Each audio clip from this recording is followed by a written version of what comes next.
இந்த நாளிலும் சிறப்பை செய்தி கொடுத்திருக்கிற ஸ்ரீலா விஜயகுமார் அம்மாயார் ஆயர் சாரிலும் திருச்சபை சாரிலும் உங்கள் அனைவர் சாரிலும் அம்மாவை நாங்கள் வாழ்த்து வரவேற்கிறோம். இப்போ தேவனுடைய செய்தி கொடுக்க அன்புடன் அழைக்கின்றோம்.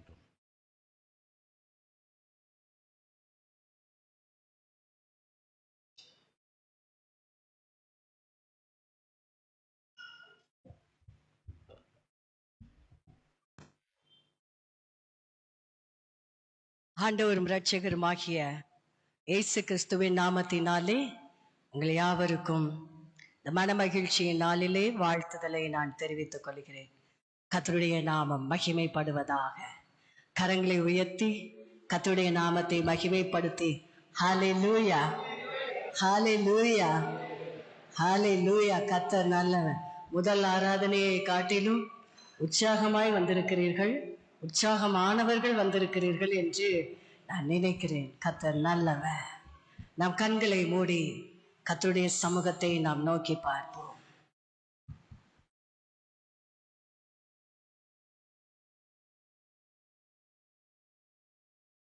உம்முடைய அன்பு மிக பெரியது ஆண்டவரே. உம்முடைய இரக்கம் அளவிடப்பட முடியாதது சுவாமி. எங்கள் மீது வைத்திருக்கிற நினைவுகள் உயர்ந்தவைகள். இவைகளுக்கெல்லாம் நன்றி செலுத்தும்படி கூடி வந்திருக்கிறோம். இருதயத்தின் ஆழத்திலிருந்து உங்கள் உதடுகள் முணுமுணுக்க ஆண்டவருக்கு நன்றி சொல்லுங்க. இருதயத்திலிருந்து அது நிறைவாய் வரட்டும், மனப்பூர்வமாய் வரட்டும், அனுபவபூர்வமாய் வரட்டும். ஆண்டவரே, எனக்கு இந்த நல்ல ஆராதனையை தந்திருக்கிறீரே, உமக்கு ஸ்தோத்திரம் என்று சொல்லுங்கள். உம்முடைய நிறைவான பிரசன்னம் எங்களை நிரப்புகிறதே, உமக்கு நன்றி என்று சொல்லுங்க. நீங்க ஆசையாய் பேசுகிற வார்த்தைகளை கேட்பதற்கு இந்த தேவன் ஏக்கமுள்ளவராய் இருக்கிறார். Thank you Lord. எப்பொழுதும் ஆண்டவரே நீங்க பேசுங்கன்னு கேட்போம். அவரை துதிக்கிற நேரத்தில் நாம் பேசுவதை அவர் கேட்க விரும்புகிறார். Thank you Lord. பரிசுத்தரே, உம்மை நாங்கள் ஸ்தோத்தரிக்கிறோம், நன்றி செலுத்துகிறோம், நன்றி செலுத்துகிறோம் ஆண்டவரே. Thank you father. முழங்கால்கள் யாவுமே முடங்குமே உந்தன் திவ்ய பிரசன்னத்தினால். முழங்கால்கள் யாவுமே முடங்குமே உந்தன் திவ்ய பிரசன்னத்தினால். முற்றும் மூடிய என்னையும் காப்பவரே, உமக்கென்றுமே துதியே. நன்றியோடு நான் துதி பாடுவேன் எந்தன் இயேசு ராஜனே. எனக்காய் நீ செய்திட்ட நன்மைக்காய் என்றும் நன்றி கூறுவேன் நான். எனக்காய் நீ செய்திட்ட நன்மைக்காய் என்றும் நன்றி கூறுவேன் நான். உம்முடைய பிரசன்னத்தில் வந்து நிற்கும்படி செய்திருக்கிற உம்முடைய தயவிற்கு ஸ்தோத்திரம். நன்றியோடு ஒவ்வொருவரும் உம்முடைய சமூகத்தில் வர கிருபை தந்திரே, உமக்கு ஸ்தோத்திரம். 10 பேரை சுகமாக்கி ஒருவன் மாத்திரம் நன்றியுள்ள இருதயத்தோடு வந்த போது மற்ற 9 பேர் எங்கே என்று இதயம் படபடக்க கேட்டீரே சுவாமி. நன்றியுள்ளவர்கள் உம்முடைய சமூகத்தில் கூடி வந்திருக்கிறார்கள். தேவனே, உம்முடைய பிள்ளைகளின் நன்றி பலிகளை ஏற்றுக்கொண்டு இன்றைக்குரிய மன்னாவினால் திருப்திப்படுத்தி அனுப்புங்க. இருதயம் கொழுந்து விட்டு எரிய செய்யுங்க. வந்த வண்ணமாகவே நாங்கள் திரும்பி போகாதபடி ஒரு மாற்றத்தோடு கடந்து செல்ல கிருபை தாரும். இயேசுவின் நாமத்தில் ஜெபிக்கிறோம் நல்ல பிதாவே, ஆமேன், ஆமேன். 3 நாட்கள், இந்த 3வது நாளிலே கர்த்தருடைய வார்த்தையை பகிர்ந்து கொள்கிறேன். 2 நாட்கள் வந்து செய்தியை கேட்டவர்களுக்கு நான் எந்த தலைப்பின் அடிப்படையிலே பேசிக் கொண்டிருக்கிறேன் என்பது புரிந்திருக்கும். ஒருவேளை நேரடியாக இந்த 2ஆம் ஆராதனைக்குத்தான் நீங்கள் வருவீர்கள் என்றால் நான் முந்தின 2 நாள் பேசின செய்தி உங்களுக்கு தெரிந்திருக்க வாய்ப்பில்லை. ஆனால் அதனுடைய தொடர்ச்சியை தான் இன்றைக்கும் பேசுகிறேன். இந்த நாளின் செய்தியை பரிசுத்த ஆவியானவர் உங்களுக்கு விளக்கி கொடுப்பாராக, இருதயம் கொழுந்து விட்டு எரிய செய்வாராக. ஆமென். கர்த்தர் நல்லவர். எசேக்கியேல் 38ஆம் அதிகாரம் 7ஆம் வசனம். ஆயத்தப்படு, உன்னோடு கூடின எல்லா கூட்டத்தையும் ஆயத்தப்படுத்து, நீ அவர்களுக்கு காவலாளனாய் இரு. இதுதான் அந்த வசனம் கூறுகிறது. 3 காரியங்கள் இதில் சொல்லப்பட்டிருக்கிறது. ஆயத்தப்படு, ஆயத்தப்படுத்து, காவலாளனாய் இரு. முதலாவது, நான் ஆயத்தமாக வேண்டும். இந்த 2 நாள் அதைத்தான் நாம் பார்த்தோம். கிறிஸ்துவின் வருகை எவ்வளவு சமீபமாய் இருக்கிறது என்று சொல்லி அறிந்து கொண்டோம். சோ நாம் ஆயத்தப்பட வேண்டியது எவ்வளவு அவசியம் என்பதை தெரிந்து கொண்டோம். நேற்றைய தினத்திலே ரகசிய வருகை எப்படி இருக்கும், எதற்காக இருக்கிறது, நாம் ஆயத்தப்பட என்ன செய்ய வேண்டும் என்பதை தெரிந்து கொண்டோம்.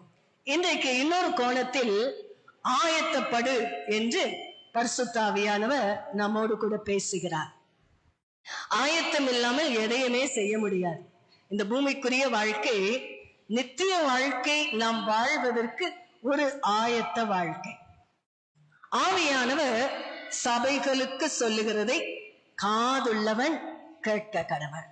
இத வெளிப்படுத்தின விசேஷம் 2ஆம் அதிகாரம் 3ஆம் அதிகாரத்தில், இந்த 2 அதிகாரத்தில் மாத்திரம் 7 தடவை நீங்க பாப்பீங்க. ஏன்னா 7 சபைகளுக்கு கர்த்தர் ஆலோசனை கொடுக்கிறார். 7 பட்டணத்தின் சபைகள்.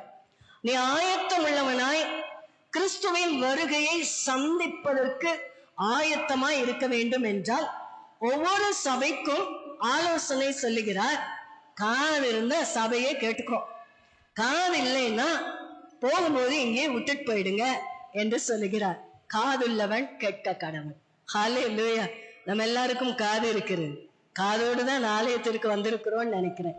நிறைய பெந்தேகோஸ்தே சபையில சொல்லுவாங்க, கை கொண்டு வந்திருந்தீங்கன்னா கை தட்டி பாடுங்க அப்படின்னு சொல்லுவாங்க. வாய் கொண்டு வந்திருந்தீங்கன்னா வாயை திறந்து பாடுங்கன்னு சொல்லுவாங்க. இன்னைக்கு நான் சொல்றேன், நீங்க கை கொண்டு வந்தீங்களா வாய் கொண்டு வந்தீங்களா எனக்கு தெரியாது. காது கொண்டு வந்திருந்தீங்கன்னா இந்த செய்தி உங்கள் காதுகளுக்குள் போகட்டும், இருதயத்தில் கிரியை செய்யட்டும். ஹல்லேலூயா. அது என்னங்க 7 சபைக்கு செய்தி சொல்லி அனுப்பி இருக்கிறார். அந்த காலத்துல 7 சபை தான் இருந்துச்சா அப்படின்னு சொன்னா இல்ல. 7 என்பது ஒரு ஃபுல்னஸ், ஒரு பூரணத்துவத்தை குறிக்கிறது. ஆகவே 7 சபைகளுக்கு சொல்லப்பட்ட செய்தியானது முழுமையா இருக்கிற அத்தனை சபைக்கும் சொல்லப்பட்ட செய்தி என்பது அர்த்தம். இன்னொரு அர்த்தமும் இருக்குது.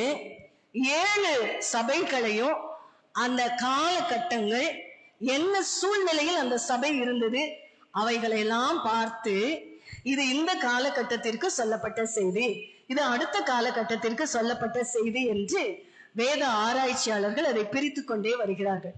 அப்படி பார்த்தால் 7வது சபை லவோதிகேயா சபை. இந்த லவோதிகேயா சபைதான் இந்த காலகட்டத்தில் நீங்களும் நானும் வாழ்ந்து கொண்டிருக்கிற இந்த நாட்களில் ஆராதித்துக் கொண்டிருக்கிற சபைகளில் காணப்படுகிற ஒரு செய்தி. ஆகவே லவோதிகேயா செய்தி எடுத்தோம்னா இன்றைக்கு கர்த்தர் நம்மோடு நேரடியாய் பேசுவது போல இருக்கும். இந்த செய்திக்குள்ள போறதுக்கு முன்னாடி ஒரே ஒரு கேள்வி கேட்க விரும்புகிறேன். ஒருத்தர் மட்டும்தான் பதில் சொல்லணும், கோரஸ் ஆன்சர் கூடாது. தெரிஞ்சவங்க டக்குன்னு எந்திரிச்சு நின்று சொல்லிடுங்க. முடிந்த உடனே என்னிடத்தில் வந்து அதற்கான பரிசை பெற்றுக் கொள்ளுங்கள். வெளிப்படுத்தின விசேஷத்திலே 7 சபைகள் சொல்லப்பட்டிருக்கிறது. 7 சபையினுடைய பெயரையும், அந்தந்த பட்டணத்துல இருக்கிற சபை, அதனுடைய பெயரை பைபிளை பார்க்க கூடாது, புரட்டக்கூடாது, உங்க மெமரி பவர் எல்லாம் இங்க காமிக்க கூடாது. ஏற்கனவே இருதயத்துல இருந்துச்சுன்னா டக்குன்னு எந்திரிச்சு 7 சபை பேரையும் சொல்லுங்க. 1 2 3 4 5, 6, 7 இல்ல, ஒருத்தர் இல்ல. ரைட். கர்த்தர் நல்லவர். நம்முடைய வேத அறிவை நாமளே நிதானித்து அறிந்து கொள்ளுவோம்.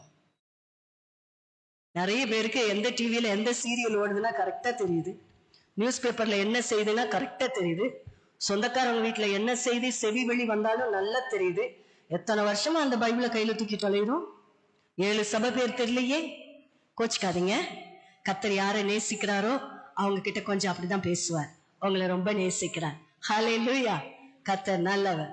எபேசு, செமிர்னா, பெர்கமு, தியத்தீரா, சர்தை, பிலதெல்பியா, லவோதிகேயா, 7 சபை. 7வது சபைதான் லவோதிகேயா திருச்சபை. இந்த லவோதிகேயா சபைக்கு ஆண்டவர் பேசும் பொழுது ஒவ்வொரு சபைக்கும் ஒரு ஆலோசனை கொடுக்கிறார். இந்த சபைக்கு கொடுக்கும்போது அவர் என்ன சொல்றாரு அப்படின்னா, 3ஆம் அதிகாரம் 15ஆம் வசனம், லவோதிகேயா சபையே, நீ அனலாயாவது குளிராயாவது இரு. யாராவது எடுத்தீங்கன்னா வாசிங்க. 3ஆம் அதிகாரம். எஸ். நீ குளிரும் அல்ல அனலும் அல்ல, நீ குளிராயாவது அனலாயாவது இருந்தால் நாளமாய் இருக்கும். ஆண்டவர் லவோதிகேயா பார்த்து சொல்றாரு, உன் கிரியைகளை எல்லாம் நான் அறிந்திருக்கிறேன். நீ என்னெல்லாம் செய்யற, விசுவாசத்துக்காக என்னெல்லாம் செய்யற, சபைக்காக என்னெல்லாம் செய்யற, எல்லாம் நான் அறிந்திருக்கிறேன். ஆனா நான் ஒரே ஒரு ஆலோசனை சொல்லட்டா, நீ அனலாயாவது குளிராயாவது இரு. நீ அனலும் இல்ல குளிரும் இல்ல. நான் உங்களை பார்த்து நான் சொல்லலைங்க, லவோதிகேயாவுக்கு சொன்ன செய்தியை நான் சொல்லுகிறேன். இந்த காலகட்டத்தில் இருக்கிற அத்தனை திருச்சபைகளுக்கும் இது கட்டாயம் பொருந்தும் என்பதை நான் காணவும் செய்திருக்கிறேன். ஆகவே நான் உங்களிடத்தில் பேசுகிறேன். ஹல்லேலூயா. அனலாயிரு, இல்லைன்னா குளிராயிரு. ஒண்ணு நல்லா ஜெபிக்கிறவளா இரு, இல்லைன்னா ஜெபத்துக்கு உனக்கு சம்பந்தமே இல்லாம இரு. ஒண்ணு ஆண்டவரை நேசிக்கிறவளா இரு, இல்லையா ஆண்டவருக்கு உனக்கு சம்பந்தம் இல்லாம இரு. ஆத்துல ஒரு கால், சேத்துல ஒரு கால், இங்கேயும் அங்கேயும் கால் வச்சுட்டு நடக்கவே நடக்காத. அப்படி இருந்தேன்னா என் வாயிலிருந்து வாந்தி பண்ணிடுவேன் அப்படின்னு சொல்ற. வாந்தினா அருவருப்பு. வாந்தி பண்ற இடத்துல யாரும் இருக்க மாட்டோம், அந்த இடத்தை கடந்து போக நினைப்போம். கர்த்தர் சொல்லுகிறார், என் வாய்க்குள்ளர்ந்து ஒன்ன வெளியே வாந்தி பண்ணி தூக்கி எரிஞ்சிருவேன், கக்கிடுவேன் அப்படின்னு சொல்றாரு. அனலாயிரு, இல்லைன்னா குளிராயிரு. குளிரா இருந்துட்டாலும் உன கண்டுக்கவே மாட்டேன். நேற்றைய தினத்தில் சொன்னது போல வெளிப்படுத்தின விசேஷம் 22ஆம் அதிகாரம் 11ஆம் வசனம் சொல்கிறது, அசுத்தம் உள்ளவன் இன்னும் அசுத்தமாகட்டும், அநியாயம் செய்யறவன் இன்னும் அநியாயம் செய்யட்டும், நிறைவடையணும். அவனுடைய அசுத்தத்திற்கு ஒரு நிறைவு வைத்திருக்கிறார், அநியாயத்திற்கு ஒரு நிறைவு வைத்திருக்கிறார், உங்களுடைய பரிசுத்தத்திற்கு ஒரு நிறைவு வைத்திருக்கிறார், உங்களுடைய நீதி உள்ள செயல்களுக்கு ஒரு நிறைவு வைத்திருக்கிறார். அது வரைக்கும் உங்களுடைய செயல் தொடரட்டும் என்று சொல்கிறார். குளிரா இருக்கிறியா, குளிரா இருந்துக்கோ, I don't mind, I don't care, நீ என் லிஸ்ட்லயே இல்ல அப்படின்னு சொல்லிட்டார். அனலுன்னு சொல்லிட்டு சம்பந்தம் இல்லாம வாழ்கிறவர்களை பார்த்துத்தான் இந்த செய்தி இன்றைக்கு பரிசுத்த ஆவியானவர் பேச போகிறார். இந்த லவோதிகேயா பட்டணம் பாத்தீங்கன்னா வெரி ரிச் சிட்டி, பெரிய பணக்கார சிட்டி, பிசினஸ் சென்டர், நிறைய வியாபார ஸ்தலங்கள் இருக்கிறது. ஆகவே அநேக வந்து போகக்கூடிய ஒரு இடம். அங்க இருக்கிறவங்க எல்லாரும் பெரிய பிசினஸ் மேனா இருக்கிறதுனால அவங்க எல்லாரும் கை நிறைய காசு வச்சிருக்கிற பார்ட்டி, காசு பார்ட்டி. ஓகே. ஆகவே ஒரு விசை இந்த லவோதிகேயா பட்டணம் பூகம்பத்தினால் பாதிக்கப்பட்டதாம். பூகம்பத்தினால் பாதிக்கப்பட்ட பொழுது அன்றைக்கு அது ரோம அரசாங்கத்தின் கீழ் இருந்தது. இவைகள் சரித்திரம் நான் சொல்லுவது.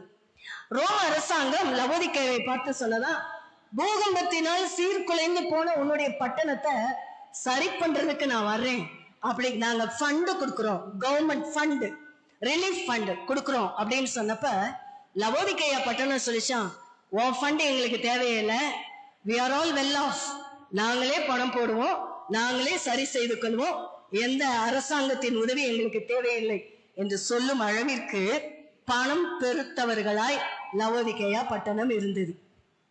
இந்த லவோதிகேயாவை பார்த்துதான் கர்த்தர் சொல்கிறார், அனலாயிரு குளிராயிரு.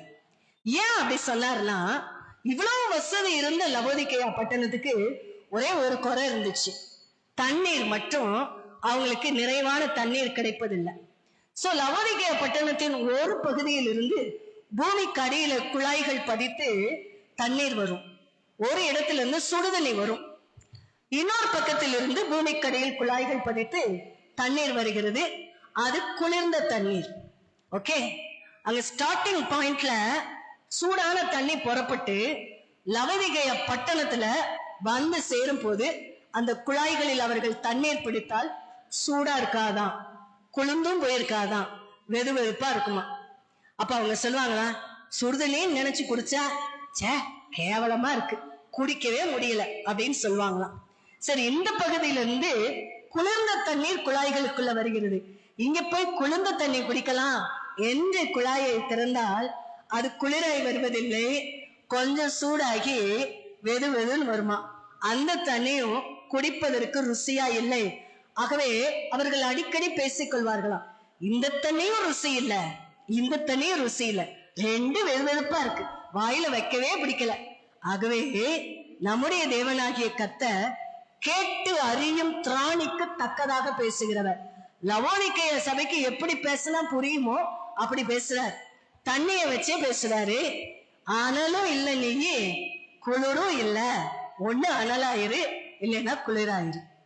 அனலும் இல்ல குளிரும் இல்ல அப்படின்னா என்ன அர்த்தம் தெரியுமா? நாங்க உலகத்தோடயே இருப்போம், இயேசுவோடய இருப்போம். அன்னைக்கு யூத ஜனங்களை பார்த்து 2 பேரை நிறுத்தி கேள்வி கேட்டாங்க, இயேசு வேண்டுமா பரபாஸ் வேணுமா, ஒன்ன தெரிந்து கொள். அந்த ஜனம் சொல்லிச்சு, பரபாஸ் கொலைகாரன் எங்களுக்கு தெரியும், கொள்ளக்காரன் தெரியும், வெளியே விட்டா எங்களுக்கு ஆபத்து தெரியும், ஆனா இயேசு வேணா, பரபாஸ் போதும். பரபாசுக்கு ஓட்டு போட்டோம்னா கண்டிப்பா எங்களை பாதுகாப்பான். அவன் கொள்ளக்காரனா இருந்தாலும் நாங்க அவனை இப்ப ரிலீஸ் பண்றதுனால எங்களை பாதுகாப்பான். சோ இயேசு வேண்டாயா, பரபாஸ் தான் வேணும்னு தெரிந்து கொண்டார்கள். இப்போ கர்த்தர் சொல்றா, என் அன்பு திருச்சபையே, உலகம் வேணுமா இயேசு வேண்டுமா? இரண்டில் ஒன்றை தெரிந்து கொள். இயேசுவை தெரிந்து கொண்டால் அனலுள்ள வாழ்க்கை, உலகத்தை தெரிந்து கொண்டால் குளிரான வாழ்க்கை. ஓகே, லவோதிகேயா அப்படின்னா அந்த வார்த்தைக்குரிய அர்த்தம் மனிதர்களின் சப்தம் என்று அர்த்தம். இந்த மனிதர்களின் சப்தத்தோடு ஆண்டவர் பேசுகிறார், மனிதர்களை பார்த்து பேசுகிறார். இயேசு வேண்டுமா உலகம் வேண்டுமா? இந்த பக்கமும் நான் பிடிச்சுக்குவேன் ஆண்டவரே. திங்கக்கிழமையில இருந்து சனிக்கிழமை வரைக்கும் நான் எங்கதான் இருக்கிறேன்? உலகத்துலதான் வேலை செய்யறேன். ஒரே ஒரு நாள் தான் ஆலயத்துக்கு வரேன், அதுவும் 1.5 மணி நேரம் தான் இருப்பேன், அதுக்கு மேல நான் இருக்க மாட்டேன். இந்த 1.5 மணி நேரத்துக்காக உலகத்தை நான் விடணுமா? முடியாது. 95% என்னுடைய கனெக்ஷன் எல்லாம் உலகத்தோடு இருக்கிறது. ஆகவே உலகத்தையும் ஒரு பக்கம் நான் வைத்துக் கொள்கிறேன். அப்பப்போ ஆலயத்துல வந்து பாக்குறதுனால உங்களையும் நான் வச்சுக்கிறேன் என்று சொல்லுகின்ற நபர்களை பார்த்து கர்த்தர் சொல்லுகிறார், ஒன்னே ஒண்ணுதான். 1 ராஜாக்கள் 18ஆம் அதிகாரத்தில் எலியா தீர்க்கதரிசி தனக்கு முன்பதாக நிற்கின்றதான பாகால் தீர்க்கதரிசிகள் அத்தனை பேரையும் பார்த்து சொன்னார், கர்த்தரே தெய்வம் அப்படின்னு விழுகும்போது, கர்த்தர் தெய்வமானால் கர்த்தரை பின்பற்று, பாகால் தெய்வமானால் பாகாலை பின்பற்று. எந்த மட்டும் 2 நினைவுகளால் குந்தி குந்தி நடப்பாய் அப்படின்னு சொல்லி. உலகமும் வேணும் இயேசுவும் வேணும்னா குந்தி குந்தி நடக்கிற அனுபவம். குந்தி குந்தி கொஞ்ச நேரம் நடந்து பாருங்க, வீட்டுல போய் ஒரு 5 நிமிஷம் நடந்து பாருங்க. குந்தி குந்தி நடந்தா எதெல்லாம் நீங்க அனுபவிக்கிறீங்கன்னு பாருங்க. ஃபாஸ்டா நடக்க முடியுமான்னு பாருங்க, கால் வலிக்காம நடக்க முடியுமான்னு பாருங்க, இயல்பா வேலையை செய்ய முடியுமான்னு பாருங்க. எதுவுமே முடியாது, இயல்புக்கு அப்பாற்பட்டது. ஆவிக்குரிய வாழ்க்கையில குந்தி குந்தி நடக்கிற அனுபவம் வேண்டாம். சரீர பிரகாரமாய் குந்தி நடக்கிற மனுஷனை பார்த்து மாற்றுத்திறனாளின்னு நம்ம சொல்லிடலாங்க. ஆவிக்குரிய மாற்றுத்திறனாளிகளாய் சபைக்குள்ளே அமர்ந்திருக்கிறோம். இன்றைக்கு கர்த்தர் நம்மை சரிப்படுத்த விரும்புகிறார். ஹல்லேலூயா. இந்த அனலும் இல்லாம குளிரும் இல்லாம ஜீவிக்கிறதுக்கு முதல் காரணம் என்ன தெரியுமா?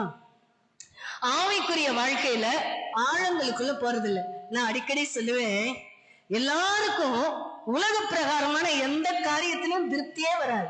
யோசிச்சு பாருங்க. நேற்றுக்கு நான் என்னுடைய சாட்சியை நான் பகிர்ந்து கொண்டேன். படிச்சு முடிச்சும் திருப்தி அடங்கல. அந்த டிகிரி படிப்பேன், இந்த டிகிரி படிப்பேன், திருப்தி வராது. இன்னும் நிறைய படி, இன்னும் நிறைய படி, நிறைய தெரிஞ்சுக்கோ. சம்பாதிக்கிற யாராவது போடுங்க இந்த சம்பாத்தியம் அப்படின்னு சொல்லியிருக்காங்களா? இல்ல. எப்ப எனக்கு ப்ரமோஷன் கிடைக்கும், எப்ப எனக்கு இன்கம் கிடைக்கும், எப்ப எனக்கு இன்கிரிமெண்ட் கிடைக்கும், எப்ப அதிகமான சேலரி கூட்டுவாங்க, இந்த கம்பெனி நல்ல ப்ராஃபிட்ல தானே போகுது, சம்பளம் மட்டும் கூட்ட மாட்டேங்கிறாங்க, பேசிட்டே இருக்கோம். இல்ல, பேசுகிறோம், திருப்தி வர்றது கிடையாது. ஒரு 2 வீலர் தாங்க ஆண்டவரேன்னு கேட்போம், 2 வீலர் வாங்கணும்னே கேட்போம். எத்தனை நாள் ஆண்டவரே இந்த 2 வீலரே ஓட்டுறது, ஒரு 4 வீலர் தாங்க ஆண்டவரேன்னு கேட்போம். வாடகைக்கு ஒரு வீட்டுல குடியிருப்போம், கொஞ்சம் பெரிய வீடா தாங்க ஆண்டவரேன்னு கேட்போம், ஆண்டவரும் தருவார். அப்புறம் கேட்போம், ஆண்டவரே ஒரு சொந்த வீடு தரக்கூடாதா, சின்ன வீடுனால சொந்த வீடா இருந்தா நல்லா இருக்குமே, அதையும் தருவாரு. அப்புறம் கேட்போம், பிள்ளைங்க எல்லாம் பெருசாயிட்டாங்க ஆண்டவரே, இந்த வீடு பத்தாது, பெருசா கொடுங்க. கண்டென்ட் வருவதே கிடையாது, இன்னும் வேணும் இன்னும் வேணும். எதுல நம்ம திருப்தியா இருப்போம் தெரியுமா? இவ்வளவு ஜெபம் பண்ணா போதும், ஒரு நாளைக்கு ஒரு அதிகாரம் வாசிச்சா போதும், 5 நிமிஷம் ஜெபம் பண்ணா போதும். உபவாசிச்சு ஜெபம் பண்ணாதான் ஆண்டவர் கேட்பாரா? சும்மா ஜெபம் பண்ணாலே கேட்பாரு. யார் சொன்ன உபவாசம் பண்ணணும்னு? ராத்திரியெல்லாம் முழிச்சிருந்து ஜெபம் பண்ணாதான் கேட்பாரா? சரீரம் கெட்டு போகும். எப்ப எழுந்திருக்கிறோமோ அப்ப ஜெபம் பண்ணலாம். பலவீனத்தோடு ஜெபம் பண்ணணுமா? வேண்டாமே, போதும். ஆண்டவருக்கு தெரியும் உன் பலவீனம், தெரியும் உன் பலவீனம் தெரியும், இவ்வளவு ஜெபம் போதும். என்னையெல்லாம் நிறைய பேர் சொல்லுவாங்க, பலவீனமான சரீரம், ரொம்ப போகாத ஊழியத்துக்கு அளவா செய்ய, ரொம்ப ஃபாஸ்டிங் போடாத, அளவா போடுவாங்க. இந்த 2க்கும் கீழ்ப்படியவே மாட்டேன், நானு ஒட்டச்சிட்டு போயிட்டே இருப்பேன். ஏனென்றால் ஆவியில் அனலாயிருங்கள் என்றுதான் வேதம் சொல்லிக் கொடுக்கிறது. ஹல்லேலூயா. கையை உயர்த்தி ஹல்லேலூயா சொல்லுங்க. நிறைய பேருக்கு பயமாயிருச்சுன்னு நினைக்கிறேன். எத்தனை பேர் சாப்பிட்டு வந்தீங்க, எத்தனை பேர் சாப்பிடாம வந்தீங்க? கை தூக்க சொல்ல மாட்டேன், பயப்படாதீங்க. எத்தனை பேர் போன வாரம் உபவாசம் பண்ணீங்க? கேட்க மாட்டேன், பயப்படாதீங்க. காலையில எத்தனை பேர் பைபிள் வாசித்துட்டு வந்தீங்க? கேட்க மாட்டேன், பயப்படாதீங்க. முழங்கால் போட்டு இன்னைக்கு செய்தியின் மூலமா என்னோடு பேசும் கேட்டுட்டு வந்தவங்க எத்தனை பேர், கேட்காம வந்தவங்க எத்தனை பேர்? கை தூக்க வேண்டவே வேண்டாம். ஹல்லேலூயா. நாளைக்கு சர்ச்சுக்கு போகணும், இந்த சேலை கட்டணும், இந்த சேலைக்கு மேட்சா இந்த நகை போடணும், இந்த சட்டை போடணும், இந்த பேண்ட் போடணும். ஃபேமிலியும் ஒரே கலர்ல வர்ற குடும்பங்களை எல்லாம் பார்த்திருக்கேன். இதெல்லாம் சர்ச்சுக்கு தங்களை ஆயத்தப்படுத்துகிறார்கள். இதெல்லாம் பரலோக நெவர் கேர், கண்டுக்கவே கண்டுக்காது. நீ என்ன போட்டு வந்தா என்ன, போடாம வந்தா என்ன, ஐ டோன்ட் மைண்ட் அப்படின்னு பரலோகம்னு சொல்லிடும். ஆண்டவர் சொல்லுவார். அவர் கேட்பாரு, என் பிள்ளை காலையில முட்டி போட்டு என்கிட்ட என் கூட பேசுங்க ஆண்டவரே, இன்னைக்கு நான் போயிட்டு சும்மா வரக்கூடாது ஆண்டவரே, இக்கேள்விக்கெல்லாம் பதில் சொல்லுங்க ஆண்டவரே என்று கேட்டுக்கொண்டு வர வேண்டும் என்று கர்த்தர் விரும்புகிறார். உங்களுக்கு ஒரு ரகசியத்தை சொல்லித்தரு. எவ்வளவு பலவீனம் இருந்தாலும் சரி, எவ்வளவு டைட் ஷெட்யூலா இருந்தாலும் சரி, ஒவ்வொரு விசை இந்த மைக்கை பிடிப்பதற்கு முன்பதாக வெளிப்படுத்தின விசேஷ 22 அதிகாரத்தையும் வாசித்து முடித்து விட்டுதான் இந்த மைக்கை தொடுவதற்கு வருவேன். அது போக என்னுடைய ஜெப நேரம் இருக்கிறது. அந்நிய பாஷையில குறைஞ்சது 1 மணி நேரமாவது ஜெபம் பண்ணிட்டு தான் மைக்கை பிடிக்க வருவேன். இல்லாமல் இந்த இடத்தில் நிற்பது கிடையாது. ஹல்லேலூயா. கர்த்தர் இருதயத்தின் ஆழத்தை பார்க்கிறவர், அர்ப்பணிப்பை பார்க்கிறவர், அவருக்கு இருக்கின்ற வைராக்கியத்தை பார்க்கிற தேவன். ஏனோ தானோ உலகம் போற போக்குல அவங்க எல்லாரும் ஒரு கோவிலுக்கு போறாங்க, கையில ஒரு கூடையை தூக்கிட்டு, நான் என் சர்ச்சுக்கு பைபிளை தூக்கிட்டு வர்றேன்னு சொன்னா ஆண்டவர் சொல்ல, ஆனால் இரு, இல்லைன்னா குளிராயிரு, ரெண்டும் இல்லாம தெரியாத என்று சொல்லி எச்சரிக்கிற தேவனா இருக்கிறார். உங்க மனசை கஷ்டப்படுத்துச்சுன்னா மன்னிச்சுக்கங்க. Holy Spirit is speaking to you. பரிசுத்த ஆவியானவர் உங்க கூட பேசுற. ஷீலா விஜயகுமார் நின்னு பேசுறாங்க அப்படின்னு நினைச்சீங்கன்னா கோவம் வரும், ஆத்திரம் வரும். இந்த அம்மாவுக்கு இது அவசியமா? வந்தோமா பேசணுமா போனோமா இருக்க வேண்டியதான நினைப்பு வரும். ஹோலி ஸ்பிரிட் பேசுறார். இருதயம் குத்தப்பட்டால், இருதயம் உடைக்கப்பட்டால், கர்த்தருக்கு என்று உன்னை அர்ப்பணி. அதற்காகவே எந்த காலம், அதற்காகவே 3 நாட்கள் கன்வென்ஷன் கூட்டம் பாரம்பரியமாய் நடத்துவதற்காக தேவன் அனுமதிப்பவர் அல்ல. நாட்களை விசேஷித்துக் கொள்ளுகிறவன் கர்த்தருக்கு என்று விசேஷித்துக் கொள்ளுகிறார். ஹல்லேலூயா, ஹல்லேலூயா. கர்த்தர் நல்லவர். நிறைவான தேவ பிரசன்னத்திற்கு நான் நன்றி கூறுகிறேன். கர்த்தர் தம்முடைய பிரசன்னத்தினால் நிறைந்திருக்கிறார். ஹல்லேலூயா. பார்வோன் இஸ்ரவேல் ஜனங்கள், என் ஜனங்கள் எனக்கு ஆராதனை செய்யும்படி அனுப்பிவிடு அப்படின்னு சொல்லி மோசே மூலமாய் கர்த்தர் சொல்லி அனுப்பினார். மோசே மூலமா வந்த உடனே அவர் பார்வோன்ட்ட சொன்னோடனே பார்வோன் சில தடைகளை எல்லாம் சொல்கிறார். இத வெளியில என்னுடைய ஆராதனை அப்படிங்கிற தலைப்புல ஒரு புத்தகம் எழுதியிருக்கிறேன். கண்டிப்பா நீங்க வாங்கிட்டு போய் வாசிங்க, சரியா? சர்ச் முடிச்சு போகும்போது அங்க நான் ஒரு சின்ன ஸ்டால் வச்சிருக்கேங்க. ஒரு 30 செட்டு புக்கு கொண்டு வந்தேன். யாரும் இந்த பக்கம் திரும்பவே மாட்டேங்கிறாங்க, நேர கடிவாளம் போட்ட மாதிரி போயிடுறாங்க. தயவுசெய்து கொஞ்சம் திரும்பி பாருங்க. உங்க ஆத்துமாக்களுக்காக ஒரு 100 ரூபாய் செலவு பண்ணி ஒரு புக்கை வாங்கிட்டு போங்க. அது உங்களுக்கு யூஸ்ஃபுல்லா இருக்கும். நான் லாபத்திற்காக கொண்டு வரவில்லை. 4 புத்தகங்களை சேர்த்து 100 ரூபாய் என்று உங்க ஆத்மாவுக்கு நான் செலவு பண்ண ரெடியா வந்திருக்கேன். உங்க ஆத்மாவுக்கு நீங்க செலவு பண்ணணும்ல, ரைட்? இந்த பார்வோன் சொல்லுகிறார் மோசேயின் இடத்துல, உங்க தேவனுக்கு ஆராதிக்கணுமா, நீங்க போங்கப்பா, ரொம்ப தூரம் போகாதீங்க, கொஞ்சம் தூரம் போங்க அப்படின்னு சொல்ற. எவ்வளவு தூரம் போக கூடாதா? ரொம்ப தூரம் போகாது. ஏன் ரொம்ப தூரம் போக கூடாது?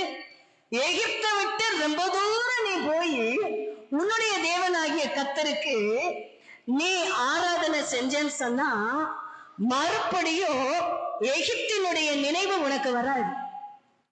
எகிப்துக்கு வரணுங்கிற ஆசை வராது. எகிப்தை விட்டு ரொம்ப தூரம் வந்துட்டேன், இனி எகிப்து எனக்கு தேவையில்லை அப்படின்னு நினைச்சிருவ. இல்லப்பா, நீ எனக்கு வேணும், அதனால எகிப்தை விட்டு ரொம்ப தூரம் போகாம கொஞ்சம் தூரம் போய் கர்த்தருக்கு ஆராதனை செலுத்து அப்படின்னு சொல்றாரு. அதனோட அர்த்தம் என்ன தெரியுமா? எகிப்துன்னா என்ன அர்த்தம்? உலகம். உலகத்தை விட்டு ரொம்ப தூரம் போய் நீ ஆராதிக்க போகாத. உலகத்தை விட்டு ரொம்ப தூரம் ஜெப வாழ்க்கைக்குள்ள போயிடாத. உலகத்தை விட்டு ரொம்ப தூரம் ஆவிக்குரிய வாழ்க்கையில போயிடாத. ரட்சிப்பின் அனுபவம் முதல் நாள்ல இருந்து அதை நான் வலியுறுத்தி கொண்டே இருக்கிறேன். born again, மறுபடியும் பிறக்கிற அனுபவம். சபைக்குள்ள இருக்கிற அநேகருக்கு மறுபடியும் பிறக்கிற அனுபவம் தேவையில்லை என்கிற ஒரு எண்ணம் இருக்கிறது. இல்லைங்க, மனுஷனா பிறந்த ஒவ்வொருத்தருக்கும் மறுபடியும் பிறக்கிற அனுபவம் கட்டாயம் வேண்டும். மறுபடியும் பிறந்தால் அதற்கடுத்து பரிசுத்தாவின் அபிஷேகம் எனக்கு தாங்க ஆண்டவரேன்னு கேட்கணும். பரிசுத்த ஆவியானோட அபிஷேகத்தை பெற்ற பிறகு ஆவியின் கனிகளினால என்ன நிரப்புங்கன்னு கேட்கணும். ஆவியின் வரங்களினால எனக்கு நிரப்புங்கன்னு கேட்கணும். வெளிப்பாடுகளை தாங்கன்னு கேட்கணும். உமது வேதத்தின் மகத்துவங்களை எனக்கு கற்றுக் கொடுங்க அப்படின்னு கேட்கணும். இவைகளை எல்லாம் செய்து ஆழங்களுக்குள் நாம் போகாவிட்டால் உலகம் இழுத்த உடனே நம்ம என்ன செஞ்சிருவோம்? பின்னாலே போயிடும். ஆவிக்குரிய ஆழமான அனுபவம் வந்துருச்சுன்னா உலகம் இழுத்தாலும் வரவே மாட்டோம். ஹல்லேலூயா, ஹல்லேலூயா. ஆகவேதான் இன்றைக்கு கர்த்தர் நம்மை பார்த்து பேசுகிறார். உலகமும் வேணும், நானும் வேணும்னு நினைச்சா கண்டிப்பா முடியாது. ஒன்றைத்தான் நீ பற்றி கொள்ள வேண்டும். ஹல்லேலூயா. ஒன்னே ஒண்ணுதான். மரியாள் தன்னை விட்டு எடுபடாத நல்ல பங்கை தெரிந்து கொண்டாள். சத்தமா சொல்லுங்க. மரியாள் தன்னை விட்டு சத்தமா தன்னை விட்டு எடுபடாத நல்ல பங்கு. நான் கட்டி வச்சிருக்கிற வீடு என்னை விட்டு எடுத்துட்டு போயிடுவாங்க. நான் சம்பாதிச்சிருக்கிற பணத்தை என்னை விட்டு எடுத்துட்டு போயிடுவாங்க. நான் சம்பாதித்து வைத்திருக்கிற புகழை என்னை விட்டு எடுத்துட்டு போயிடுவாங்க. நான் உட்கார்ந்து இருக்கிறவனே ஒரு சேர் பிடிச்சு அந்த சேரை உருவிட்டு போயிடுவாங்க. ஆனால் என்னை விட்டு எடுக்க முடியாதபடி இயேசு கிறிஸ்து என்கிற நல்ல பங்கு எனக்காக இருக்கிறார் ஐயா. அவருடைய பாதத்தை நான் பற்றி பிடித்துக் கொண்டால் அவையிலே அனலாய் இருக்கும்படி அவருடைய வாயிலிருந்து வருகின்ற போதனைகள் என் செவிகளில் மாத்திரமல்ல என் இருதயத்திற்குள் போகிறது, என்னுடைய வாழ்க்கையை மாற்றுகிறது. ஹல்லேலூயா, ஹல்லேலூயா. எத்தனை பேருக்கு நான் ஏன் பிறந்தேங்கிற நோக்கம் தெரியும்? நோக்கம் தெரியவில்லை என்றால் நீ கர்த்தருடைய பாதத்தை பிடித்துக் கொள்ளவில்லை என்ற அர்த்தம். ஊழியக்காரர்களிடத்தில் மாத்திரம் கர்த்தர் பேசுகிறார் என்ற அர்த்தம் அல்ல. அவருடைய பாதத்தில் அமருகின்ற அத்தனை பேரோடும் அவர் பேசுவதற்கு சித்தமுள்ளவராய் இருக்கிறார். அவர் பேசிட்டே இருக்கிறார். அதை கேட்க கூடாதபடி உலகமும் உலகத்தின் காரியமும் உலகத்தின் ஆசை இச்சையும் செவிகளை அடைத்து போடுகிறது. ஆனால் இன்றைக்கு என் அன்பு திருச்சபையை விழித்துக் கொள்ளுங்கள். உலகத்தின் பக்கம் இருக்கிற பார்வையை திருப்பி பரலோகத்திற்கு நேராய் பயணிக்க வேண்டும். நீ அனலாயாவது குளிராயாவது. ஆனா லவோதிக்காவுக்கு அப்படி சொன்ன. இன்னைக்கு என் திருச்சபையை பார்த்து கர்த்தர் சொல்லுகிறார், பிளீஸ் நீ அனலாயிரு, நீ அனலாயிரு. இந்த நாளில் இதை பயன்படுத்திக்கொள், விட்டு விடாதே. அனலாய் இருப்பதற்கு என்ன செய்ய வேண்டுமோ அதை செய் என்று கர்த்தர் உங்களிடத்தில் கெஞ்சி கேட்கிறதை நான் காண்கிறேன். எனக்கு அன்பானவர்களே, அனலாய் இருக்கிறது அப்படின்னா என்ன அர்த்தம் தெரியுமா? ஆவிக்குரியவர்களாய் இருப்பது. குளிர்ந்து போய் இருக்கிறாய் என்றால் மாம்சத்திற்குரியவர்களாய் இருப்பது. நீ மாம்சத்திற்குரியவனாய் இருப்பாய் என்றால் குளிர்ந்து குளிர்ந்து ஐஸ் கட்டியாய் போய் விடுகிறாய். இந்த ஐஸ் கட்டி யார் கருத்துல இருக்கு தெரியுமா? சாத்தானுடைய கரத்தில். நீ ஐஸ் கட்டியா போயிட்ட. ஸ்பிரிச்சுவல் லைஃப்ல ஜீரோ. நான் மறுபடியும் சொல்றேன், நீ கிறிஸ்தவனா இருக்கலாம், அது எனக்கு தேவையில்லை. ஆண்டவர் நீ கிறிஸ்தவளா பரலோகத்திற்கு வருவதற்கு என்று கேட்பதில்லை. அவர் கேட்கிறாரு, நீ ஆவிக்குரியவளா மாம்சத்திற்குரியவளா? மாம்ச சிந்தை உனக்குள் இருக்கிறதா? ஆவிக்குரிய சிந்தை இருக்கிறதா? மாம்ச சிந்தை மரணம், ஆவிக்குரிய சிந்தை ஜீவன். ஹல்லேலூயா. இதெல்லாம் சொன்னா அல்லேலூயா சத்தமா சொல்லணும். ஆமென். கர்த்தர் நல்லவர். ஐஸ் கட்டியானா நான் சாத்தானுடைய கருத்துல இருக்கிறேன், ஆவிக்குரிய விஷயத்தில் கவனம் செலுத்தினால் கர்த்தருடைய கருத்துல இருக்கேன். இப்ப நீங்க பாத்துக்கோங்க, எப்பெல்லாம் உங்களுக்குள்ள ரெண்டு சிந்தனை வருகிறதோ அப்பெல்லாம் நீங்க யோசித்து பார்த்துக்கணும், எதுக்கு நீங்க டிக் போடுறீங்களோ ஒண்ணு நீங்களாகவே போய் சாத்தானுடைய கரத்தில் உட்கார்ந்து கொள்ளுகிறீர்கள், இல்லாவிட்டால் இயேசுவினுடைய கரத்தில் உட்கார்ந்து கொள்ளுகிறீர்கள். ரெண்டில் ஒன்றை தீர்மானிக்க வேண்டியது நம்முடைய கடமையா இருக்கிறது. ஹல்லேலூயா. முதல் ஆராதனையில் நான் சொல்லிக் கொடுத்த வேறு செய்தி, ஆனால் அதுல சொன்ன ஒரு உதாரணம் இப்பொழுது நான் உங்களோடு கூட பகிர்ந்து கொள்ள விரும்புகிறேன். என்ன உதாரணம்னா, ஒரு தடவை இந்த உலகத்துல பிறந்தீங்கன்னா 2 தடவை சாகணும். ஒரு தடவை 2 தடவை உலகத்துல பிறந்தீங்கன்னா ஒரே தடவை சாகணும். எனக்கு குழப்புதுங்க அப்படிங்கிறவங்க எல்லாம் அல்லேலூயா சொல்லுங்க. யாருக்குமே குழப்பம் இல்லை. அப்போ உங்களுக்கு பதில் தெரியுதுன்னு நினைக்கிறேன். சொல்லாம போயிடவா? பதில் வேணுமா? ரைட். ஒரு தடவை பிறந்தா 2 தடவை சாகணும். ஒரு தடவை பிறப்பது என்றால் தாயின் கர்ப்பத்திலிருந்து நான் வெளிப்படுகிறேன், இது என்னுடைய முதல் பிறப்பு. ஒரு தடவை தான் நான் பிறந்திருக்கேன். 2 தடவை பிறக்கிறதுனா என்ன? முதல் விசை தாயின் கருவிலிருந்து பிறந்து விட்டேன், 2வது விசை மறுபடியும் பிறக்கிற அனுபவத்திற்குள்ளாய் வருகிறேன். அப்ப நான் 2 தடவை பிறந்துட்டேனா? நான் 2 தடவை பிறந்துட்டேன்னா எனக்கு ஒரே ஒரு தடவை தான் சாவு.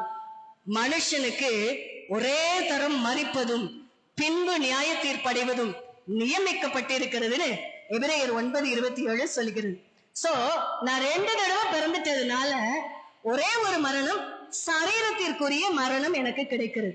ஆனா ஒரு தடவை தான் நான் பிறந்தேன், மறுபடியும் பிறந்த அனுபவம் எனக்கு இல்லை என்று நீங்கள் சொல்வீர்கள் என்றால் 2 தடவை சாகணும். எப்படி? சரீரத்திற்குரிய மரணம் எல்லாருக்கும் வர்றது நடக்கும். 2வது மரணம் நியாய தீர்ப்புல தேவனாகிய கர்த்தர், நீ பூமியில ஒரு தடவை தான் பிறந்த, அதனால 2 தடவை சாகு, 2வது தடவை உன்னை கொண்டு போய் நித்திய மரணம்ங்கிற நரகத்திற்குள் போடுகிறேன் என்று போட்டு விடுகிறார். எனக்கு அன்பானவர்களே, ஐஸ் கட்டி மாதிரி வாழ்ந்து கொண்டிருந்தால் அல்லது இந்த பக்கமே எட்டி பார்த்து கொண்டிருந்தால் 2 தடவை மரிக்க நேரிடும். ஆவியில் அனலாய் 2 தடவை பிறந்து இடுக்கமான வாசலை தெரிந்து கொண்டு நெருக்கத்திற்குள்ளாய் பிரவேசித்தால் ஒரே தரம் மரிப்போம், நித்திய வாழ்க்கையை பெற்றுக் கொள்கிறோம். ஹல்லேலூயா, ஹல்லேலூயா. இன்னைக்கு நீங்க தெரிந்து கொள்ள போறீங்க, உலகமா மாமிசமா? உலகமா இயேசுவா? உலகம்னா மாமிசம் எல்லாம் தான், இந்த சரீரம். இதே நான் முதல் ஆராதனையில சொன்னதை சொல்றேன். நம்முடைய சரீரம் எதெல்லாம் சேர்ந்தது? ஆவி, ஆத்துமா, சரீரம். நம்ம எப்படி முதல்ல என்ன இருக்கு? ஆவி. அதுக்கடுத்து 3வது என்ன இருக்கு? சரீரம். நம்ம எப்படி வாழ்றோம்? சரீரம், ஆத்துமா. அப்படிதான் ஒரு பாட்டு கூட இருக்கு, சரீரம் ஆத்துமா ஆவியினால. தலைகீழ தான் போய் பழகிருக்கோம், தலைகீழ பாடியும் பழகிட்டோம் இல்ல, தலைகீழ போய் கொண்டிருக்கோம். முக்கியத்துவம் எது கொடுக்கணும்? ஆவிக்கு, ஆத்மாவுக்கு. உள்ள ஒரு மனுஷன் இருக்கான், நான் வெளிப்புறத்தை அழகுபடுத்தி வெளிப்புறம் பார்ப்பதற்கு மற்றவர்களுக்கு நான் கண்ணியமாய் காணப்பட வேண்டும் என்று நேர்த்தியாய் ஆடை அணிகிறேன், வருகிறேன். இது என் சரீரம் சார்ந்தது. உள்ளான மனிதன் எப்படி இருக்கிறான்? உள்ளான மனிதனுக்கு சாப்பாடு கொடுத்திருக்கிறீங்களா? உள்ளான மனுஷன் எப்படிதான் இருக்கான்னு தெரியுமா? பாருங்களேன், ஒரு உதாரணம் சொல்றேன். ஒரு வீட்டுல, எல்லார் வீட்லயும் குழந்தை பிறக்கும்ல, குழந்தை பிறக்குது. குழந்தை பிறந்த உடனே நம்ம என்ன பார்ப்போம்? எப்படி வளர்ந்திருக்கிறது, எவ்வளவு வளர்ச்சி இருக்குதுன்னு பார்ப்போம். ஒவ்வொரு தடவை டாக்டர்கிட்ட போகும்போது டாக்டர் என்ன பாக்குறாரு? வெயிட் பாக்குறாரு, வளர்ச்சி பாக்குறாரு, ஹைட் பாக்குறாரு, வெயிட் பாக்குறாரு, ஹைட் பாக்குறாரு. இருக்கிற மாதிரியே இருந்தா பெற்றவங்களுக்கு எப்படி இருக்கும்? ரொம்ப சந்தோஷமா இருக்குமா? எப்படி இருக்கும்? சே, என்ன சாப்பாடு கொடுத்தாலும் வெயிட்டே போட மாட்டேங்குது, இது வளரவே மாட்டேங்குது, வளர்றதுக்கு என்னெல்லாம் இருக்கு, டிவியை பாக்குறது, யூடியூப பாக்குறது. Boost is secret of my எனர்ஜின்னு அவன் ஒருத்தன் அட்வர்டைஸ்மெண்ட்டுக்கு சொல்லிட்டு போவான். எல்லார் வீட்லயும் பூஸ்டா இருக்கும். ஏன்? என் பிள்ளைக்கு ஸ்ட்ரென்த் வரணும், ஸ்ட்ரென்த் வரணும். ஒருத்தன் சொல்லுவான், முழு பேண்ட் முக்காக்கால் பேண்ட் ஆயிடுச்சு காம்ப்ளான் குடிச்சதுனால. உடனே பிள்ளைங்க எல்லாம் காம்ப்ளான் பிடிப்பாங்க. இந்த சரீர வளர்ச்சிக்கு இவ்வளவு முக்கியத்துவம் கொடுக்குறோம்ல, அந்த குழந்தை என்ன கொடுத்தாலும் வளர்ச்சியே இல்லாம படுத்த படுக்கையிலேயே அது வெயிட் மட்டும் போட்டுருக்கு, இல்ல வெயிட்டும் போடல, நீளமா வளரவும் இல்லை, எந்த ஒரு செயல்பாடும் இல்லை. அந்த குழந்தைய வச்சிருந்தா பெற்றவர்களுக்கு எப்படி இருக்கும்? எத்தனை வேதனை இருக்கும்? எனக்கு தெரிஞ்ச, எனக்கு ரொம்ப நெருங்கிய ஒரு தோழி, அவங்களுக்கு இப்படி ஒரு பிள்ளை இருந்து 24 வருடம் படுத்த இடத்திலேயே வளர்த்தாங்க. அதுக்கு என்ன போனாலும் தெரியாது, இயற்கை உபாதையை சொல்ல தெரியாது. திடீர்னு போய் பார்ப்பாங்க, அவன் அந்த பெட்டெல்லாம் நினைச்சு வச்சிருப்பான், அசிங்கப்படுத்தி வச்சிருப்பான். 24 வயது வாலிபனாய், அந்த வாலிபன்னா இந்த இவ்வளவுதான் வளர்த்தி, இவ்வளவுதான் வளர்த்தி, ஒரு 2 அடி, அவ்வளவுதான். திரும்பி படுக்க முடியாது, ஒண்ணும் செய்ய முடியாது, சொல்ல முடியாது, பேச முடியாது. இந்த தாய் போய் போய் பார்த்து பார்த்து கவனித்தார். 24 வயதுல அவன் இந்த உலகத்தை விட்டு கடந்து சென்றான். ஆனா அந்த 24 வயது வரைக்கும் அந்த தாயினுடைய வேதனை எவ்வளவு இருந்திருக்கும். கண்கூடாய் நான் பார்த்திருக்கிறேன். எனக்கு அன்பான திருச்சபையே, வெளியில ரொம்ப அழகா சோக்கம் வந்து உட்கார்ந்து இருக்கும், உள்ள மனிதன் அநேகருக்கு இப்படி மாற்றுத்திறனாளி போலதான் இருக்கிறது. அது வளர்ந்துச்சா, அது சாப்பிட்டுச்சா, அது ஹைட் வச்சுச்சா தெரியலங்க, அதை குறித்து யோசிக்கல. அழகா எபிரேயர்ல ஒரு வசனம் சொல்லுது, காலத்தை பார்த்தால் போதகராய் இருக்க வேண்டிய நீங்கள் பால் உண்ணத்தக்க குழந்தைகளா நீர்கள். என்ன அர்த்தம் தெரியுமா? உன் வயசை பார்த்தா, இத்தனை வருஷம் சர்ச்சுக்கு போனேன்னு நீ சொல்றத பார்த்தா, இத்தனை வருஷம் நீ பைபிள் வாசிச்சிருக்க அப்படின்னு சொல்றத பார்த்தா, நீ ஏன் போதகனா மாறி மத்தவங்களுக்கு பிரசங்கம் பண்ண ஆரம்பிச்சிருக்கணும். ஆனா நீ இப்ப எப்படி இருக்க தெரியுமா? பால் உண்கிற குழந்தையை போல.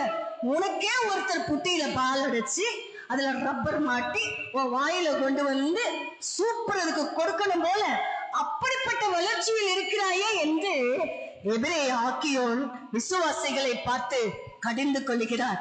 அப்படிப்பட்ட ஜனங்களை பார்த்துதான் கர்த்தர் சொல்லுகிறார், நீ அனலா மாறு, இருந்த நிலைமையிலேயே இருக்காத, 2 பக்கமும் கால் வைக்காத, குந்தி குந்தி நடக்காத என்று கர்த்தர் சொல்லுகிறார். ஹல்லேலூயா.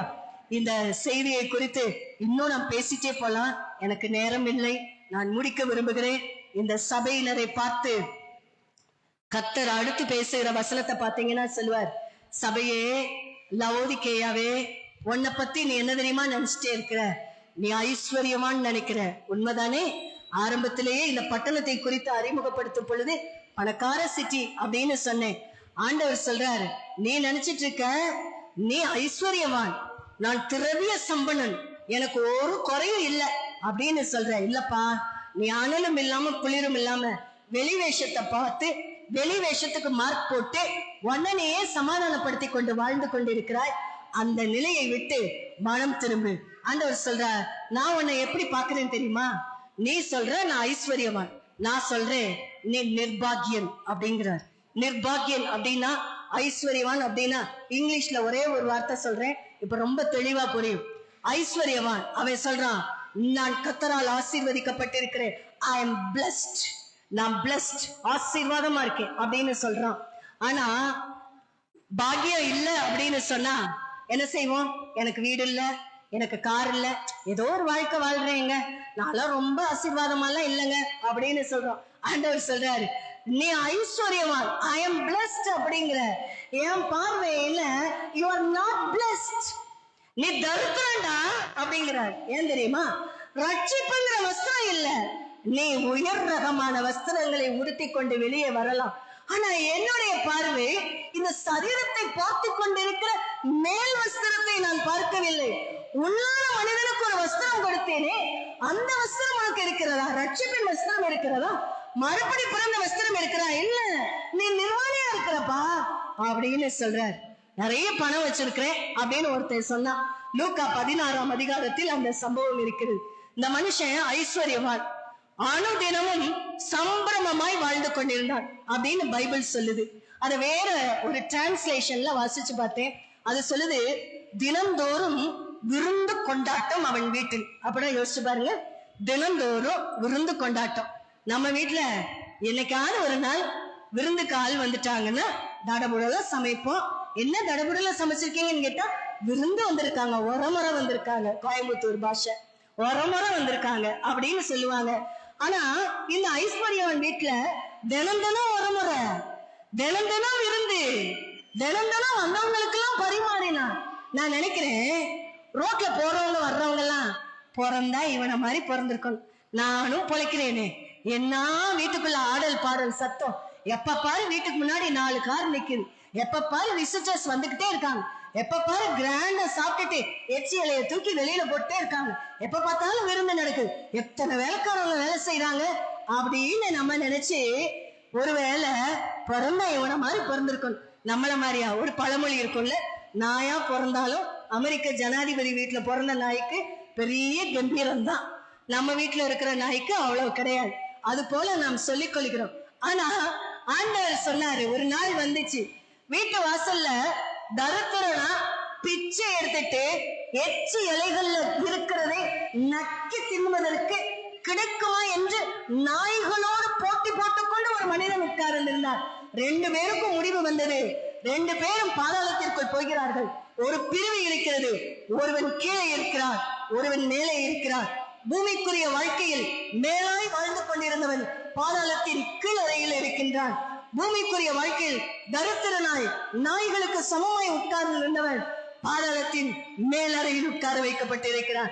ஹல்லேலூயா. பூமிக்குரிய வாழ்க்கையை பார்த்து எடை போடவே போடாதீங்க. உங்களுக்கு தெரியுமா, நேத்து நான் சொன்னேன், நான் ஒரு ஷோகேஸ் பொம்மை, என் ஹஸ்பண்ட் எங்க போனாலும் என்ன கார்ல தான் அனுப்புவாரு. ஷோகேஸ் பொம்மை தட்டி விட்டா உடஞ்சிரும், அத்தனை பலவீனம் டாப்ல இருந்து பாட்டம் வரைக்கும். ஆனா இன்னைக்கு வரைக்கும் காரும் கிடையாது, டிரைவரும் கிடையாது, ஆனா கார்ல போறேன். ஹல்லேலூயா. நிறைய நேரம் ஆண்டவர்கிட்ட போய் அழுவேன், ஒரு கார் வேணாமா, ஒரு டிரைவர் வேணாமா, எத்தனை இடத்துக்கு ஊழியத்துக்கு போறேன் ஆண்டவரே அப்படின்னு சொல்லுவேன். இப்ப அடுத்த வாரம் இன்னொரு இடத்துக்கு ஊழியத்துக்கு போகணும், கார் அரேஞ்ச் பண்ணி பாக்குறேன், எல்லாம் நிறைய கேக்குறாங்க. கடைசியா நான் சொன்னேன் என் அசிஸ்டன்ட் கிட்ட, பஸ்ல போறேன் அப்படின்னு சொன்னேன். அவங்க சொன்னாங்க, டெஃபினட்டா இது இம்பாசிபிள், உங்களால முடியாது. நான் எதுக்கு சொல்ல வரேன், உலகத்தின் பார்வையில எனக்கு எதுவுமே இல்லைங்க, பரவாயில்ல, பரலோகத்தின் பார்வையில் ஐஸ்வர்யவானாய் நான் காணப்படுகிறேன். ஹல்லேலூயா. பூமிக்குரிய பார்வையில எல்லை நகை அடிக்கிற விதமாய் நான் இருக்கலாம். சொந்தமா எனக்கு ஆபீஸ் கிடையாது, வாடகை பில்டிங், தூக்கிட்டு ஓடுவேன். காலி பண்ணுன்னு சொல்லிட்டாங்கன்னா அதுல என்ன ரொம்ப விசேஷம், கிறிஸ்தவங்க தான் காலி பண்ணுன்னு சொல்லுவாங்க. இந்துக்காரங்க வீட்டுல போய் குடியிருந்தேன்னா, காலி பண்ணாதமா, இங்கேயே இரு, நீ இருந்தா எனக்கு ஆசீர்வாதம்னு சொல்லுவாங்க. வீடு பத்தலன்னு வேணா போவேன். ஆனா கிறிஸ்தவங்க ஈவு இறக்கமே இல்லாம, இந்த மாதத்திற்குள் நீ காலி பண்ணி ஆகணும் அப்படின்னு அடியால் கூட்டிட்டு வந்து மிரட்டினவர்கள் எல்லாரும் இருக்கிறார்கள். பூமிக்குரிய வாழ்க்கையில் ஓடிக்கொண்டே இருக்கிறேன், நிரந்தரமாய் எதுவும் இல்லை அனுபவிப்பதற்கு. ஆனா பரலோகத்தின் பார்வையில் ஆசீர்வதிக்கப்பட்டவளாய் நான் காணப்படுகிறேன். ஹல்லேலூயா. ஆனாலும் நீங்க இருந்தீங்கன்னா, நீங்க ஆசீர்வதிக்கப்பட்டவர்கள், குளிரா இருந்தீங்கன்னு சொன்னா உங்களுடைய பூமிக்குரிய ஆசீர்வாதம் பூமியோடு நிறுத்தப்பட்டு விடும். முதல் நாளிலே நான் சொன்னது போல, அலெக்சாண்டர் த கிரேட் தன்னுடைய வீட்டிலிருந்து புறப்படும் பொழுது அவர் சொன்னாரா, நான் திரும்பி வரும் பொழுது முழு உலகத்தையும் பிடித்தவனாய்த்தான் வருவேன். தானியேல் புத்தகத்துல சிறுத்தையை போல பாய்ந்து சென்றார் அப்படின்னு சொல்லி போட்டிருக்கு. சிறுத்தைன்னு வாசிச்சீங்கன்னா அது அலெக்சாண்டர் தி கிரேக்க சாம்ராஜ்யத்தை குறிக்கிற வார்த்தை. சிறுத்தை ஒரே பாய்ச்சல்ல பாஞ்சு பிடிக்குமா, அவர் அப்படிதான் சொல்லிட்டு போனார், நான் ஒரே பாய்ச்சல் போய் ரிட்டர்ன் ஆகும்போது உலகம் முழுவதும் என் கையில் என்றுதான் நான் வருவேன்னு சொல்லிட்டு போனார். ஆனா போய்கொண்டிருக்கிற பயணத்திலேயே விஷஜுரம் வந்துவிட்டது. அவர் மறிக்கின்ற நேரம் வந்துவிட்டபடியால் மரணத்தை எதிர்நோக்கினவராய் வீட்டிற்கு கொண்டு வரப்படுகிறார். வந்த உடனே அவர் சொன்னாராம், தன்னுடைய மருத்துவர்களை பார்த்து சொன்னாராம், என்னுடைய மருத்துவர்கள் தான் நான் மரித்து போன சவப்பெட்டியை தூக்கி கொண்டு போக வேண்டும். ஏன் தெரியுமா, நான் ஒரு பேரரசன், என்னுடைய வியாதிக்கு மருந்து கண்டுபிடிக்க முடியாம என்ன காப்பாற்ற முடியாத இந்த மருத்துவர்கள் தான் என் சவப்பெட்டியை சுமக்க வேண்டும். இரண்டாவது, சவப்பெட்டிக்கு வெளியிலே என்னுடைய 2 கரங்களையும் இப்படி விரித்து வைத்து கொண்டு போக சொல்லுங்கள். ஏனென்றால் ஒரே பாய்ச்சலில் உலகம் முழுவதையும் பிடிக்க நினைத்தேன், ஆனால் எத்தனையோ பகுதிகளை பிடித்து விட்டேன், முக்காவாசிக்கு மேல பிடிச்சிட்டேன். உலகம் முழுவதும் கிரேக்க கலாச்சாரத்திற்கு காரணமே அலெக்சாண்டர். இவ்வளவு பெரிய பேரரசன் நான் எதையுமே கொண்டு போகவில்லை. நான் எந்த பட்டணத்தையும் கொண்டு போகவில்லை. நான் சம்பாதித்த பணத்தை கொண்டு போகவில்லை. நான் சம்பாதித்த புகழை கொண்டு போகவில்லை. நான் சம்பாதித்த ஆஸ்தியை கொண்டு போகவில்லை. சம்பாதித்த மனிதர்களை கொண்டு போகவில்லை. எதையுமே கொண்டு போகலையா? வெறும் கையா போறேன். இந்த உலகத்திற்கு ஒரு செய்தி சொல்லுங்கள் என்று மிகப்பெரிய செய்தியை உலகிற்கு பறைசாற்றி விட்டார். ஆகவேதான் எனக்கு அன்பானவர்களே, உலகத்திற்குரியவர்களாக வாழ்ந்தால் நீ குளிர்ந்த நிலையில் இருப்பாய். உனக்கும் ஆவிக்கும் சம்பந்தம் இல்லை. உள்ளான மனிதன் சூம்பி போனவனாய் வாழ்கிறான். ஆனால் ஆவியிலே அனல் கொண்டால் உள்ளான மனிதன் பலன் அடைகிறான், திடமடைகிறான், பராக்கிரமசாலி ஆகிறான், சேனை வீரனாகிறான், கத்தருக்காய் போராடுகிற யுத்த வீரனாய் மாறி போகிறான். கத்தருக்கு குளிர்ந்து போன கிறிஸ்தவர்கள் தேவையில்லை, அனலாய் நிற்கிற ஆவிக்குரியவர்கள் தேவை. இன்றைக்கு கத்தர் உங்களோடு கூட பேச இருக்கிறார். இது அர்ப்பணிக்கின்ற நேரம். கண்களை மூடுவோம். கர்த்தருடைய சமூகத்தில் நாம் கேட்போம். நான் குளிர்ந்து போன நிலையில் இருக்க வேண்டாம் சுவாமி. பூமிக்குரிய என்னுடைய பார்வை திரும்பட்டும் ஆண்டவரே. பரலோகத்திற்கு நேராய் திரும்பட்டும் ஆண்டவரே. பூமியையே சுற்றி சுற்றி வந்தால் என்னால் பறக்க முடியாது. பரலோகத்தின் பார்வையில் போகும் என்றால் என்னால் பறக்க முடியும் சுவாமி. உம்முடைய எக்கால சப்தம் கேட்கும். பூமிக்குரியவர்களுக்கு ரகசிய வருகையில் எக்கால சப்தம் கேட்காது. ஆனால் ஆவிக்குரியவர்கள் எக்கால சப்தத்தை கேட்க முடியும். இன்னைக்கு சில நிமிஷம் இல்லைங்க, சில நொடி பொழுது உங்களுக்கு தருகிறேன். கர்த்தருக்கு உங்களை அர்ப்பணியுங்க. சும்மா கை கட்டி உட்கார்ந்துருந்தீங்கன்னா ஒன்றையும் பெற்றுக்கொள்ள முடியாது. அசைவு வேணும். திருச்சபைக்குள் அசைவு வேணும். குடும்பங்களுக்குள் அசைவு வேணும். தனி மனித வாழ்க்கையில் அசைவு வேண்டும். ஆவிக்குரிய வாழ்க்கை தட்டி எழுப்பப்பட வேண்டும்.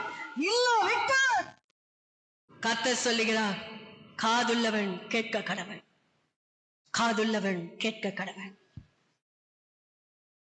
ஆண்டவருடைய வருகைக்கு ஆயத்தப்பட்டு கொண்டிருக்கிற திருச்சபையே, அனலாய் மாறணும். அந்த கிருபையை கேளுங்க. உங்க வருகையில நான் சேர்த்து கொள்ளப்பட வேண்டும் ஆண்டவரே. ஹல்லேலூயா. கேட்போமா? Thank you Jesus.